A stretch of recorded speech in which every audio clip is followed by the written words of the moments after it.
Le 20 juin 2004, en fin d'après-midi, Pierre Mével est grièvement blessé à coups de couteau au pied de l'autel de la cathédrale Saint-Corentin de Quimper.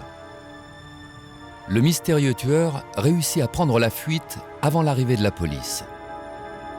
Bénévole à la cathédrale, Pierre Mével préparait la messe du soir. Il décède 10 jours après l'agression.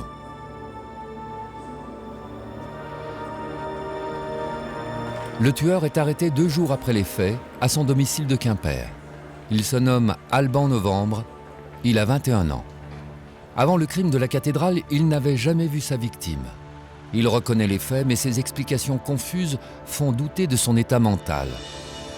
Incarcéré à la prison de Brest, il multiplie les tentatives de suicide et les bagarres avec ses codétenus. Il est transféré en milieu psychiatrique dans l'attente de son procès. Il n'attend rien en particulier de ce procès-là, il se demande ce qu'on attend de lui.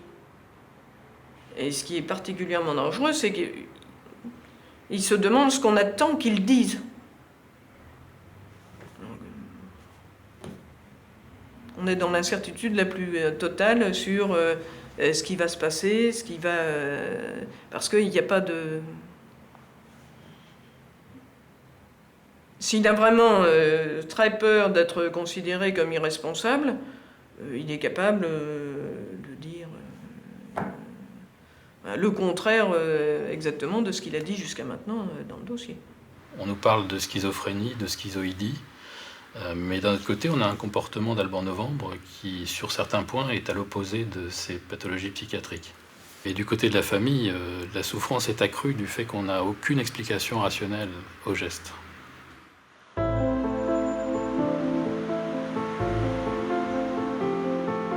La cathédrale Saint-Corentin se situe à quelques centaines de mètres seulement du palais de justice de la ville où siège la cour d'assises du Finistère. C'est là que le procès, prévu pour 3 jours d'audience, s'ouvre le 20 février 2007. Alban Novembre est poursuivi pour assassinat car la justice considère qu'il a prémédité son crime, même s'il ne connaissait pas sa victime. Maître Vincent Homez représente les intérêts d'Annick, la veuve de Pierre Mével.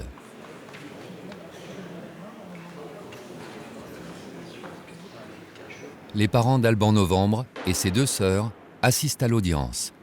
Ils devront y témoigner. Maître Isabelle Barrault du Chéron défend Alban Novembre. Elle estime que son cas relève plus de la psychiatrie que de la justice. L'avocat général est Jean-Yves Goueffon, substitut du procureur de Quimper.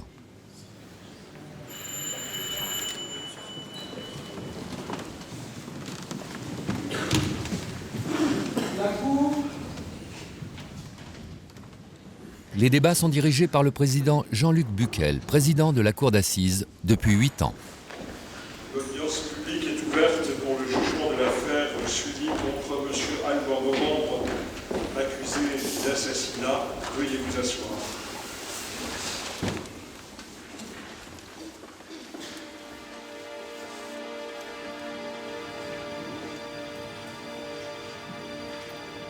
Pour être en état de comparaître, Alban Novembre a dû accepter d'être placé sous de fortes doses de médicaments psychotropes.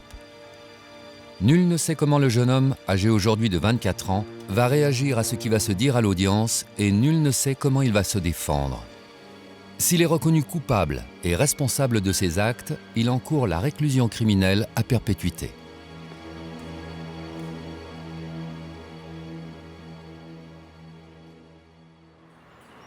Le 20 novembre 2004, Alban Novembre quitte vers 16h30 le studio où il vit seul depuis 8 mois à moins d'1 kilomètre de la cathédrale. Il a décidé de tuer un prêtre. Il glisse un couteau de cuisine, acheté pour l'occasion, dira-t-il, sous son blouson et se dirige à pied vers le centre-ville.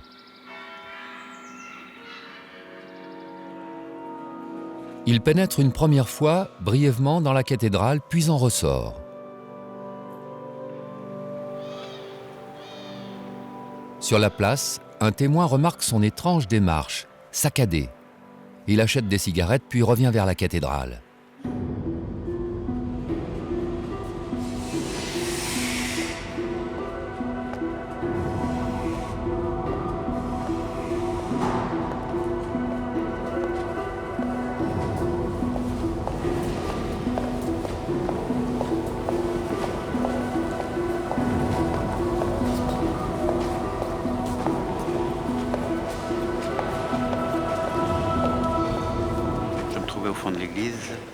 était en train de sortir les cantiques pour la messe qui avait lieu à 18h30. Et donc, j'avais vu Pierre Mével arriver quelque temps avant, parce que lui venait préparer, comme il animait la messe, il venait préparer ses chants. Arrivé au niveau de l'autel, Alban Novembre aperçoit Pierre Mével, qu'il prend pour un prêtre. Il sort son couteau et le poignarde violemment à plusieurs reprises. D'abord au niveau de la tempe, puis dans le dos. J'ai entendu un cri. Et je me suis retourné, donc c'est là que j'ai vu Pierre Mével à terre, avec l'assassin, si on veut, dans un geste de triomphal, si on veut. Il avait le couteau dans une main, et puis les bras, on croit comme ça. C'était comme une dague un peu qu'il avait dans la main. J'avais l'impression que, je crois que c'était 12 cm, mais j'avais l'impression que c'était très grand, parce que je l'ai vu du fond.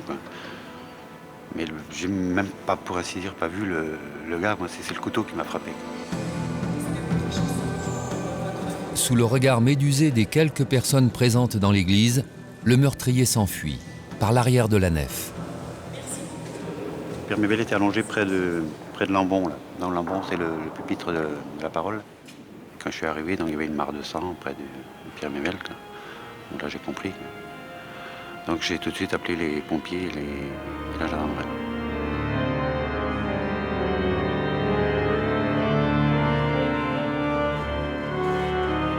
J'ai traversé le chœur, je venais en fait à la rencontre de Pierre pour qu'on voit ensemble le déroulement, puisqu'il était animateur liturgique. Et là, je l'ai vu, les pompiers étaient déjà là, donc les pompiers ont dû arriver vraiment très très vite. Et il était déjà sous assistance, mais donc avec la flaque de sang, puisque on ne peut pas dire autre chose. Et il râlait, c'était très impressionnant. Est arrivée son épouse.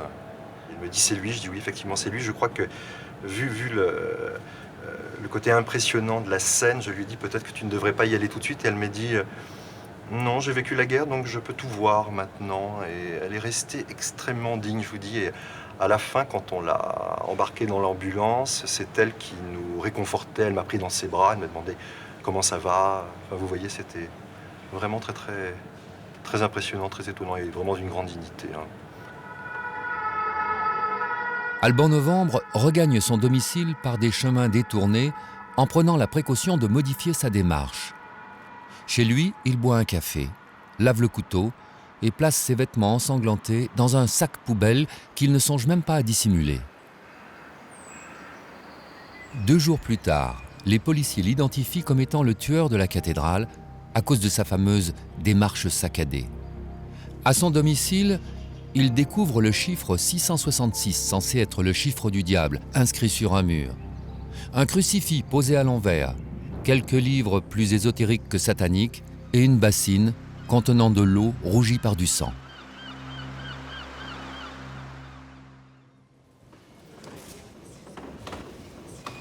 Lors de son audition devant la cour, Alban Novembre raconte qu'il a acheté 2 couteaux. L'un pour s'entailler les veines, afin d'évacuer le mal qui était en lui, l'autre pour tuer un prêtre. Au président qui lui demande pourquoi il fallait 2 couteaux, il répond après un long silence « Parce que chaque chose doit être à sa place ». Le trouble s'installe dans la salle d'audience. La cour va maintenant se pencher sur la personnalité de la victime, Pierre Mével. Depuis qu'il avait pris sa retraite, donc fin 99, il prenait des responsabilités, notamment au niveau de l'équipe liturgique à la cathédrale Saint-Corentin. Et la cathédrale, pour lui, c'était quelque chose de formidable. Après une carrière de fonctionnaire à la sécurité sociale, Pierre Mével occupait son temps libre à la cathédrale.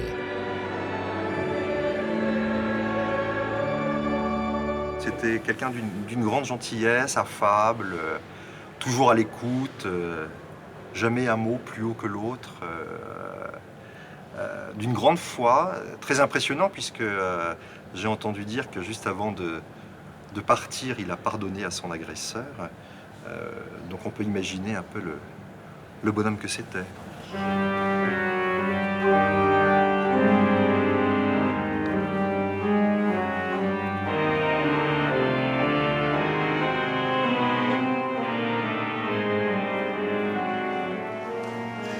Entre la détresse des proches de Pierre Mével et l'étrangeté des propos de son assassin, les jurés sont déroutés. Qui est vraiment Alban Novembre? Pourquoi a-t-il agi et sous quelle impulsion? La Cour va tenter de répondre à ces questions en entendant ses proches.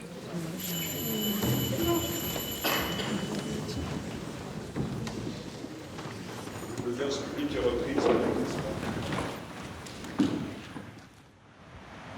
La famille Novembre a longtemps résidé à Plozevay, dans le Finistère, où le père d'Alban était artisan. Le climat familial est médiocre. Les parents finiront d'ailleurs par divorcer en 1996. Alban est un enfant renfermé, perturbateur et perturbant. L'un de ses instituteurs s'inquiète de le voir proposer de l'argent à ses camarades afin de les avoir pour amis. Il est assez rapidement catalogué comme psychotique. J'ai pris conscience qu'il n'était pas comme les autres. Il devait avoir entre 12 et 14 ans. C'est vrai que ses crises de nerfs devenaient de plus en plus violentes, en fait, on va dire. Il allait casser les carreaux d'une fenêtre, casser l'écran de la télévision, renverser le frigo par terre. Enfin, ça restait matériel, quoi. C'était de la violence où il s'en prenait au matériel, au mobilier de la maison, on va dire. Alban est pris en charge par le centre médico-psychologique infantile de Quimper, situé dans l'enceinte de l'hôpital psychiatrique de la ville. S'ensuivront d'incessants allers-retours entre séjours d'hospitalisation forcée et retours violents à la maison. La première hospitalisation, ça s'était mal passé parce que c'était forcé, il n'a pas eu le choix. Puis c'est vrai que de se retrouver avec des personnes comme lui, voire pire que lui, il se disait mais qu'est-ce que je fais là? Ma place n'est pas ici, je suis avec des gogoles, comme il disait, je suis avec des gogoles, moi je suis pas gogole.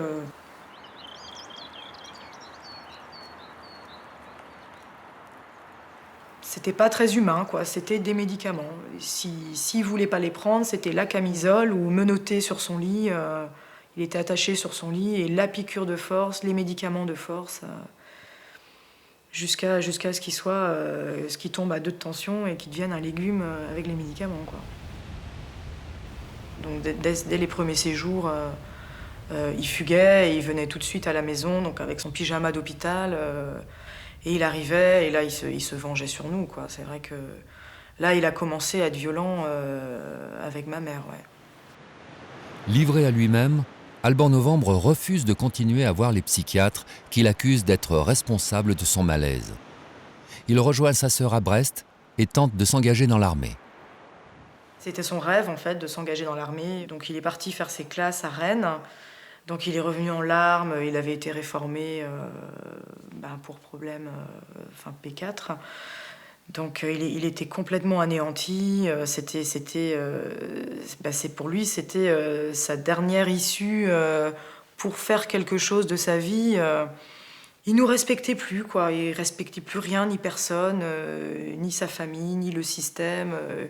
Il voulait plus voir d'éducateur, d'assistante sociale. Pour lui, il était livré à lui-même, donc il s'était formé une bulle, donc il était complètement déconnecté de la réalité. Il était sur ses jeux vidéo, nuit et jour.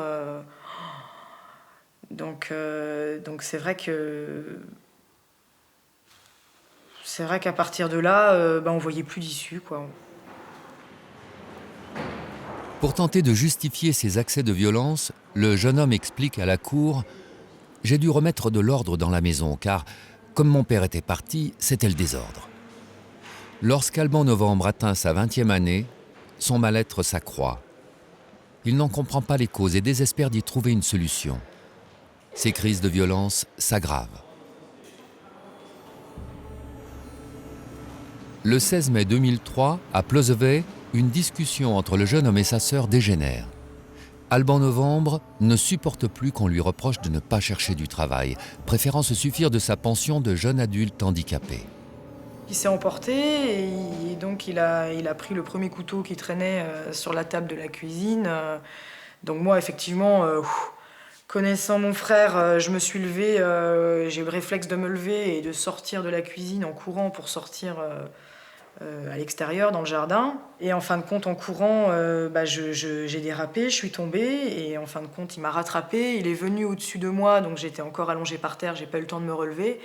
Il est venu au-dessus de moi en brandissant son couteau sur moi, avec son regard, on aurait dit un monstre, avec une voix. Et là, évidemment, j'ai cru que j'allais y passer. Cette fois, la jeune femme décide de réagir. Elle dépose plainte contre son frère qui est entendu par les policiers. L'agression contre sa sœur, c'est le début d'un processus qui mènera le jeune homme jusqu'au crime de la cathédrale.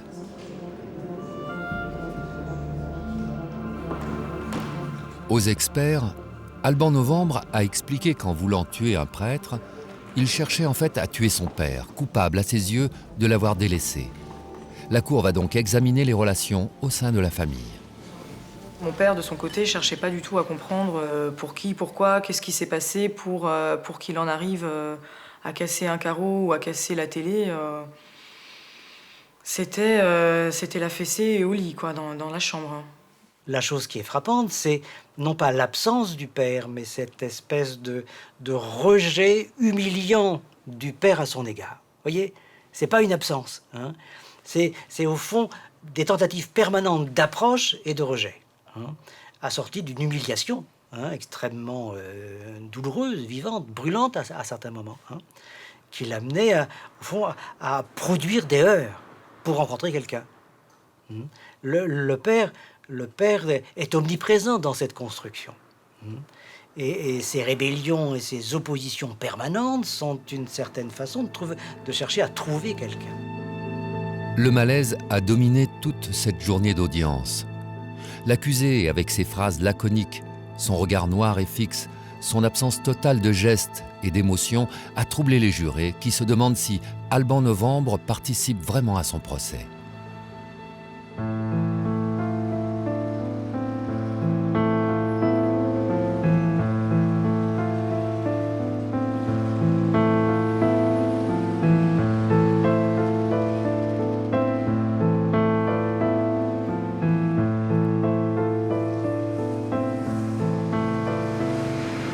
Cette deuxième journée sera déterminante.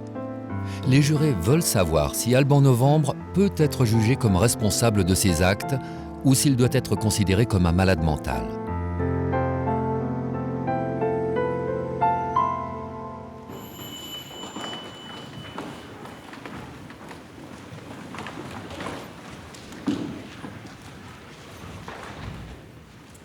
Tous les psychiatres qui l'ont approché s'accordent à reconnaître le jeune homme comme schizophrène.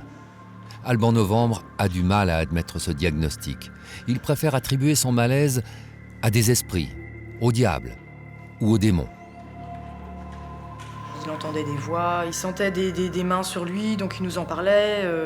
Il y croyait dur comme fer à ce qui lui arrivait la nuit. Ça l'empêchait de dormir pendant plusieurs jours. Il faisait des séances de spiritisme tout seul dans la maison. Il faisait des prières presque tous les soirs pour que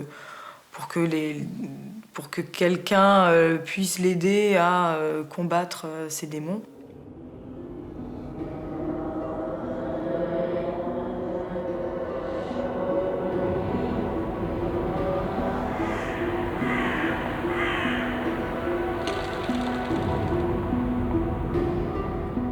J'ai rencontré ici au mois d'août ou septembre 2003 de mémoire, c'est-à-dire peu de temps après l'ouverture de ma librairie. Il est venu en tant que client.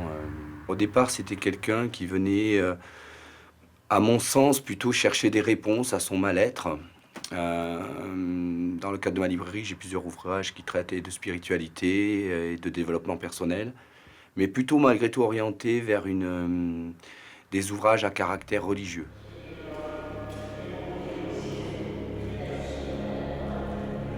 Pour tenter de se soulager, Alban Novembre cherche dans toutes les directions. Il rencontre des voyants, des marabouts, des médiums, dont l'un lui affirme qu'il tient ses dons de la Vierge Marie. Ces démons, ces esprits comme il préfère les nommer, rôdent toujours autour de lui, la nuit surtout. Il ne dort donc que le jour. En fait, à un moment donné, il a pensé arriver à s'en sortir avec des médiums. qui lui ont, semble-t-il, apporté un genre de rémission. Et puis 2 ans après, les démons en question, les esprits en question sont revenus, avec des manifestations un peu charnelles et autres. Bon, parfois un peu violentes aussi, lorsqu'il essayait de leur dire, de le laisser ou d'essayer de leur parler. Et puis, au bout d'un moment, comme il ne s'en allait pas, il a fini par dire, je vais m'habituer à eux. Et comme ça, il en avait un qui vivait avec lui dans son appartement. Alors souvent, il cherchait des objets, ce qu'on appelle des objets ritueliques. Donc ça pouvait être de l'encens ou des bougies. Il avait un besoin de protection. Ce besoin de protection passe souvent par l'achat, on va dire, du gris-gris, ou de la médaille religieuse censée protéger, empêcher que l'esprit malfaisant, ou en tout cas l'expression de notre propre peur ou psychose, puisse nous agresser. Il y a forcément toujours une limite dans tout ce que l'on fait, et moi j'ai posé dans le cadre de mon travail certaines limites. J'ai souvenir d'une demande d'un achat d'un Ouija, qui est une planchette pour pouvoir communiquer avec les esprits. Je lui ai refusé cette vente parce que je pensais que ça n'allait pas l'aider, en tout cas dans le cadre de la résolution de sa problématique.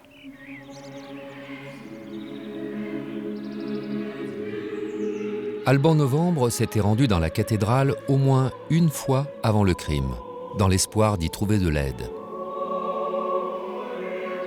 C'est courant 2002 qui m'a demandé un jour de l'emmener à la cathédrale pour se faire exorciser parce qu'il n'en pouvait plus, quoi. Pour lui, le mal qu'il nous faisait, c'était pas de sa faute, quoi. Il se sentait possédé en fait, donc c'était pas lui. Donc il y avait un prêtre, je sais pas, un homme qui était là sur le côté gauche de la cathédrale à l'entrée. Et donc du coup, moi j'ai expliqué à la personne, qu'est-ce que vous pouvez faire pour lui? Est-ce que quelqu'un peut l'aider à se faire exorciser, etc.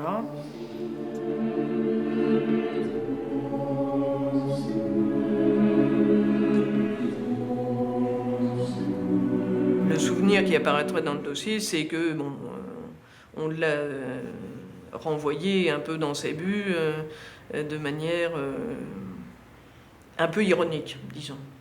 On est ressorti de la cathédrale, donc il disait trop rien. Et puis une fois dans la voiture, sur le chemin du retour, puisque je le ramenais chez ma mère, il avait dit oui, je vais le tuer, mais bon, je veux dire, c'est ce que j'entendais tous les jours en parlant de moi, de ma mère, je vais vous tuer.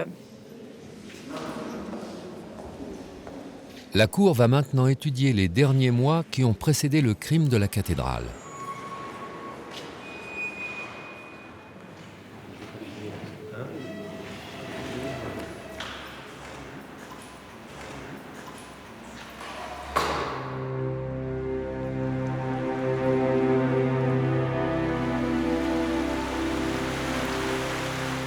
C'est quelqu'un qui était profondément seul. J'ai eu l'occasion de le croiser, moi, en circulant en voiture dans Quimper.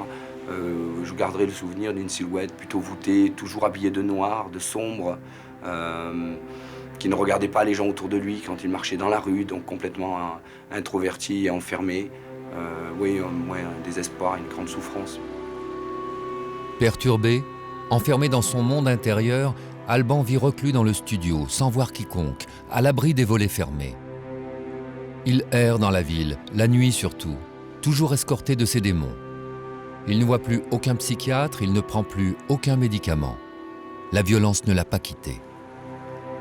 Au mois d'avril, donc les faits vont se passer au mois de juin, et au mois d'avril, il avait agressé quelqu'un dans la rue.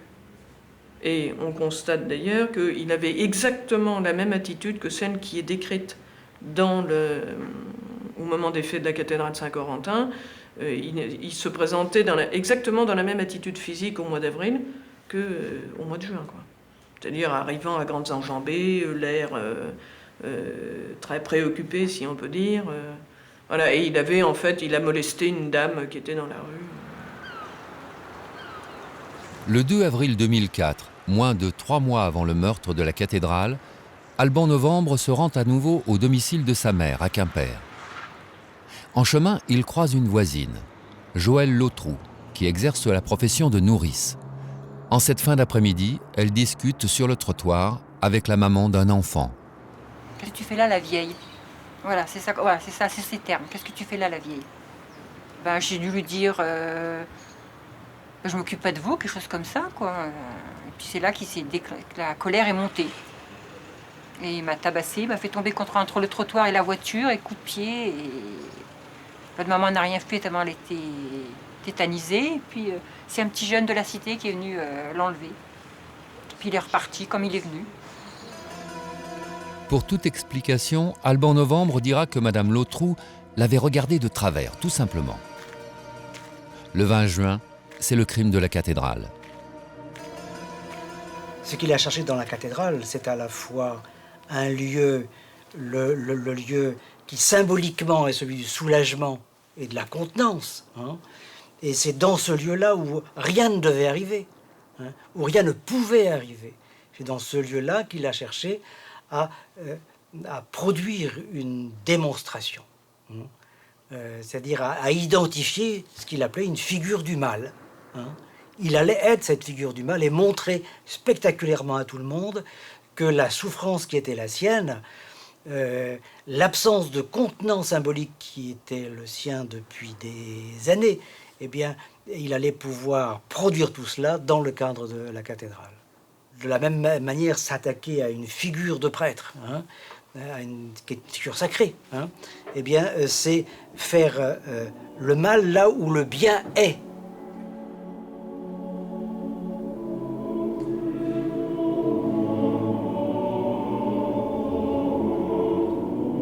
C'est quand même bien cette haine à l'égard du Père qui devient démonstrative, en quelque sorte, hein, et qu'il faut rendre exemplaire. Oui. Donc on parlera ou on parlerait, selon toute vraisemblance, dans une histoire comme ça, d'un parricide déplacé. Alors, il a donné des explications, il a dit notamment qu'il s'en était pris à quelqu'un, un innocent de chez innocent, c'est sa propre expression, pour montrer aux chrétiens qu'il n'était à l'abri nulle part. Devant la police, il va dire aussi qu'il s'en est pris à cette personne-là parce que il n'était pas d'accord avec la façon qu'avaient les chrétiens de voir le monde et qu'il trouvait que les gens qui venaient, les bourges qui venaient à l'église et qui en ressortant ne faisaient aucune offrande aux mendiants qui étaient dehors, ça n'était pas admissible. Le mobile possible, hein, mais je ne détiens pas bien sûr la vérité, ce serait cette visite à Saint-Corentin, quelques mois avant, peut-être en 2002, peut-être début 2003, au cours de laquelle il aurait voulu faire une démarche d'exorcisme, rencontrer quelqu'un qu'il a pris pour un prêtre, qui s'est moqué de lui, qui l'a humilié, et il s'est senti frustré, très en colère. Cette démarche, il l'a cachée, c'est sa sœur qui en a parlé, ce qui me laisse penser que pour lui, ça peut très bien être le mobile de l'acte. La frustration, la colère, ce sont des moteurs du crime classiques. Et le temps qui passe n'atténue pas du tout les désirs de vengeance, bien au contraire. La Cour va maintenant entendre les psychiatres. Le président Buckel sait que ce sera le tournant du procès. Les experts n'ont réussi à se mettre d'accord, ni sur l'état mental de l'accusé, ni sur son degré de responsabilité. Ils ne s'accordent que sur un point. Sans soins permanents et contraignants, Alban Novembre est un homme dangereux. Tel que ça s'est produit, ça ne peut être qu'un acte émanant d'une personnalité profondément déséquilibrée, fragilisée, qui a perdu ses amarres, qui ne sait plus où elle en est, et qui, pour savoir où elle en est, pose un acte. Hein. D'où toute l'ambiguïté dans laquelle nous pouvons être. Hein. Était-il, au fond, totalement en non-discernement au moment de l'acte? Est-ce qu'il y avait encore du discernement, mais celui-ci était-il altéré, hein? Je crois que c'est vraiment l'indécision dans laquelle nous pouvons être concernant ce type même de production d'actes criminels. Alban Novembre a été examiné par 4 psychiatres. Les docteurs Annie Clédès et Jean-Yves Kozik affirment avec conviction à la barre que le discernement de l'accusé au moment des faits était aboli, au sens de l'article 122 du Code pénal. Même diagnostic et même certitude pour le docteur Goulet. En revanche, le docteur Charbacq réfute l'abolition du discernement. Il estime que l'accusé a fait preuve d'une pensée logique et qu'il a fait ses propres choix pour commettre son crime. La Cour se retrouve dans l'embarras. 3 experts prônent l'irresponsabilité. La conséquence en serait un acquittement suivi d'un placement en hôpital psychiatrique. Le 4e expert s'en tient à la responsabilité, même partielle, de l'accusé. Il ouvre ainsi la voie à une peine de prison. Il y a suffisamment d'éléments cliniques, psychopathologiques, pour dire à quel point il était en perte de lui-même à ce moment-là. Vous voyez qu'être en perte de soi, ça ne veut pas dire forcément délirer. Parce que s'il y a eu cette conviction délirante, il n'y a pas de doute que l'article 122 aurait été posé sans problème. On a 4 avis expertos, 3 dans un sens, 1 dans l'autre. On nous explique qu'il était dans un état de délire prolongé et on nous dit en même temps qu'il a pu parfaitement agir de façon rationnelle. Personnellement, ça me paraît totalement antinomique. Si on devait se prononcer ce soir, je suis incapable de dire dans quel sens irait la décision de la Cour. Un rebondissement inattendu vient ajouter à la confusion. Au président qui lui demande ce qu'il pense des rapports des experts, Alban Novembre affirme, de son ton monocorde, qu'il n'est ni fou ni malade et qu'il veut aller en prison.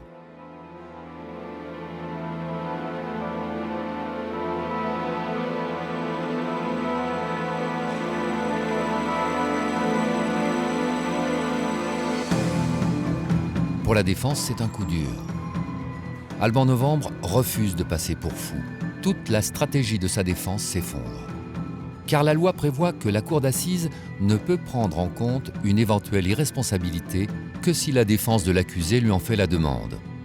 Sinon, les jurés n'ont d'autre choix que de déclarer l'accusé coupable et de le condamner.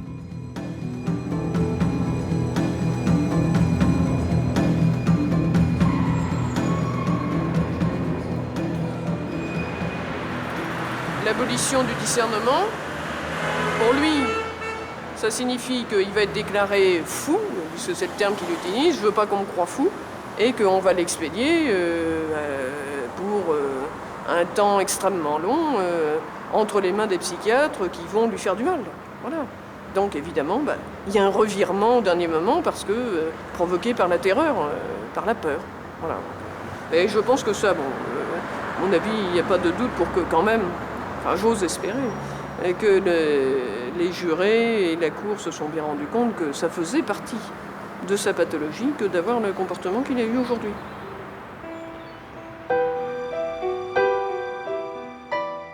La journée s'achève sur cette contradiction. Si Alban Novembre refuse d'être considéré comme malade, il se condamne lui-même à coup sûr.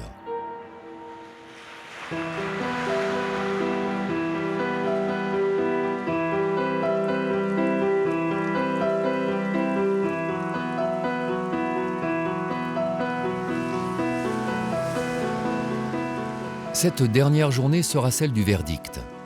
Les jurés devront choisir entre une condamnation avec une peine de prison plus ou moins longue ou un acquittement accompagné d'une hospitalisation sous contrainte.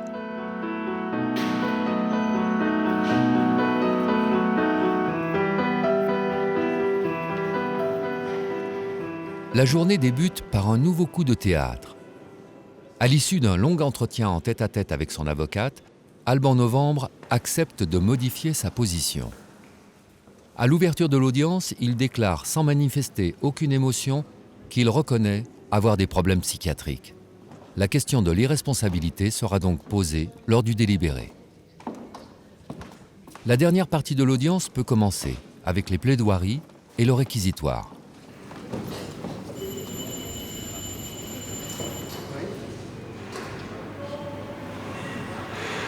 Au nom de la partie civile, Vincent Homez énumère tous les arguments qui plaident pour la responsabilité de l'accusé.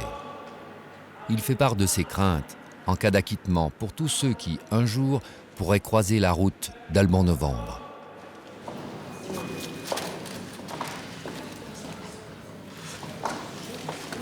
D'abord, ma plaidoirie s'est axée sur un élément de dernière minute, mais qu'on pouvait supposer comme possible, c'est-à-dire que la défense a soulevé la question spéciale d'irresponsabilité, donc je me suis adapté. J'ai d'abord développé tout ce qui concernait pour moi la critique des expertises qui concluait à l'irresponsabilité totale d'Alban Novembre. Et puis ensuite, j'ai axé ma plaidoirie sur l'analyse de ses propos au plus près des faits, à un moment où il n'était pas sous traitement neuroleptique.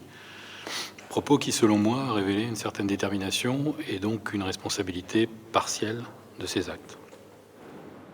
Dans son réquisitoire, l'avocat général affirme que les faits étaient tragiquement prévisibles. Face à ce qu'il appelle la folie meurtrière de M. Novembre, il appelle les jurés à avoir le courage de déclarer responsable l'accusé et de le condamner.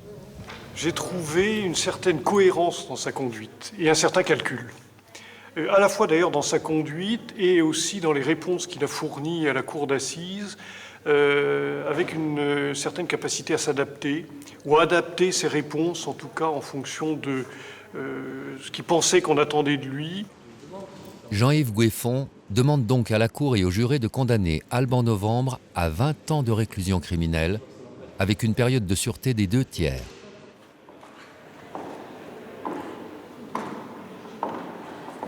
Face à la sévérité des réquisitions du parquet général, la tâche de la défense est ardue. Isabelle Barrault doit convaincre la Cour qu'Alban Novembre est irresponsable et que sa place est en hôpital psychiatrique où il sera mieux pris en charge médicalement que dans une prison.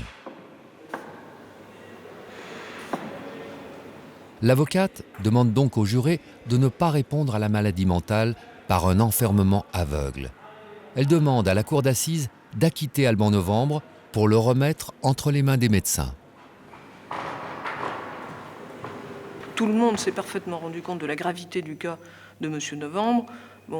On essaie de tourner la difficulté simplement pour l'envoyer en prison.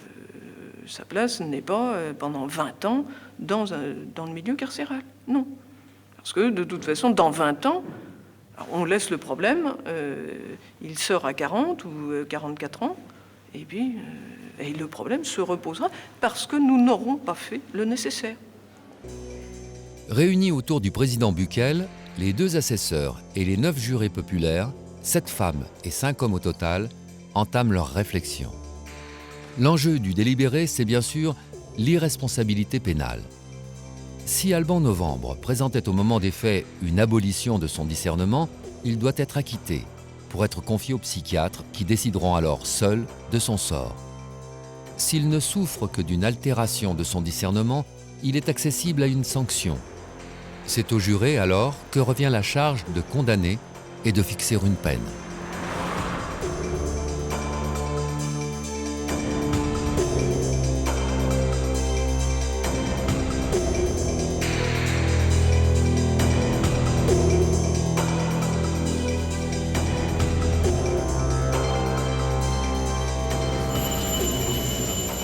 Au terme d'un délibéré d'un peu plus de 3 heures, la Cour et le jury reviennent avec une décision de verdict. L'audience est reprise. Voici donc les réponses apportées par la Cour et le jury réunis aux questions posées et l'arrêt délibéré en commun. Aux 3 premières questions concernant les faits d'homicide volontaire, il a été répondu oui à la majorité de 8 voix au moins. À la 4e question, l'accusé Alban Novembre bénéficie-t-il pour le fait d'homicide volontaire si tu spécifies aux questions numéro 1, 2 et 3 de la cause d'irresponsabilité pénale? La réponse est non à la majorité de 8 voix au moins. La Cour et le jury réunis condamne Alban Novembre à la peine de 15 années de réclusion criminelle, vu l'article 132-23 du Code pénal et la décision spéciale de la Cour et du jury fixe aux 2/3 de la durée de cette peine la période de sûreté prévue par le dit article. Monsieur Novembre, vous disposez d'un délai de 10 jours pour interjeter appel contre l'arrêt qui vient d'être prononcé. Passé ce délai, vous n'y seriez plus recevable. Donc l'audience est levée. Alban Novembre a été condamné à 15 années de réclusion criminelle, dont 10 ans de sûreté. Dans un premier temps, il a relevé appel de sa condamnation, avant de se raviser plusieurs mois après. À ce moment-là, le verdict de Quimper est devenu définitif.